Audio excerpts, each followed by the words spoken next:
Assalamualaikum warahmatullahi wabarakatuh.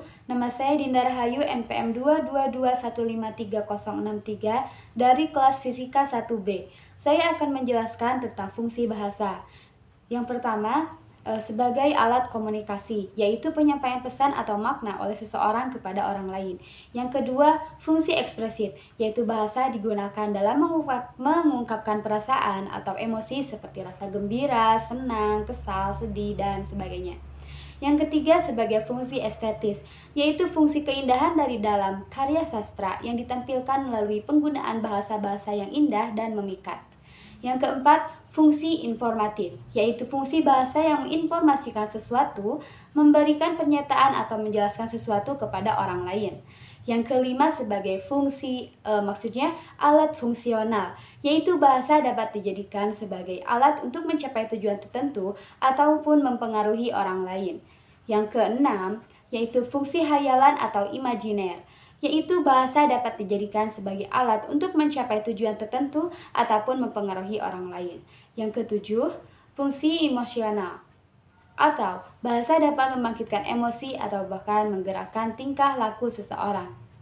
Untuk selanjutnya saya akan menjelaskan tentang sejarah bahasa Indonesia. Bahasa Indonesia lahir pada tanggal 28 Oktober 1928.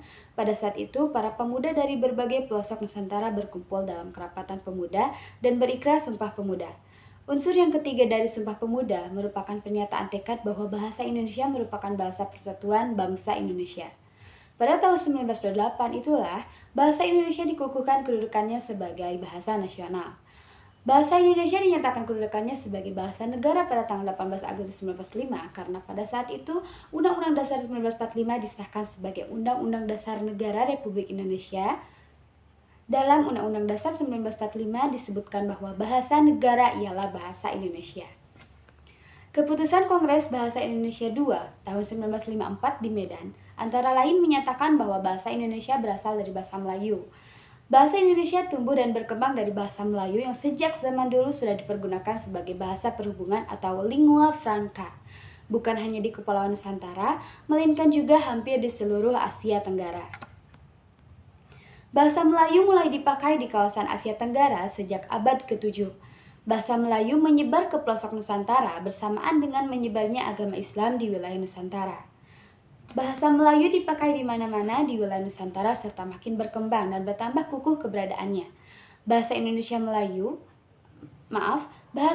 menyerap kosakata dari berbagai bahasa, terutama dari bahasa Sanskerta, bahasa Persia, bahasa Arab, dan bahasa-bahasa Eropa.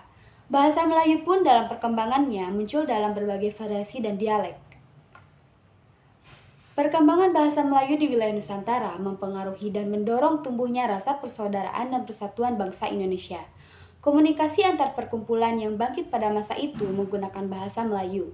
Para pemuda Indonesia yang tergabung dalam perkumpulan pergerakan secara sadar mengangkat bahasa Melayu sebagai bahasa Indonesia, yang menjadi bahasa persatuan untuk seluruh bangsa Indonesia. Kebangkitan nasional telah mendorong perkembangan bahasa Indonesia dengan pesat. Peranan kegiatan politik, perdagangan, persurat kabaran, dan majalah sangat besar dalam memodernkan bahasa Indonesia. Proklamasi Kemerdekaan Republik Indonesia pada tanggal 17 Agustus 1945 telah mengukuhkan kedudukan dan fungsi bahasa Indonesia secara konstitusional sebagai bahasa negara. Kini, bahasa Indonesia dipakai oleh berbagai lapisan masyarakat Indonesia, baik di tingkat pusat maupun daerah. Sekian dari saya, mohon maaf apabila ada kesalahan.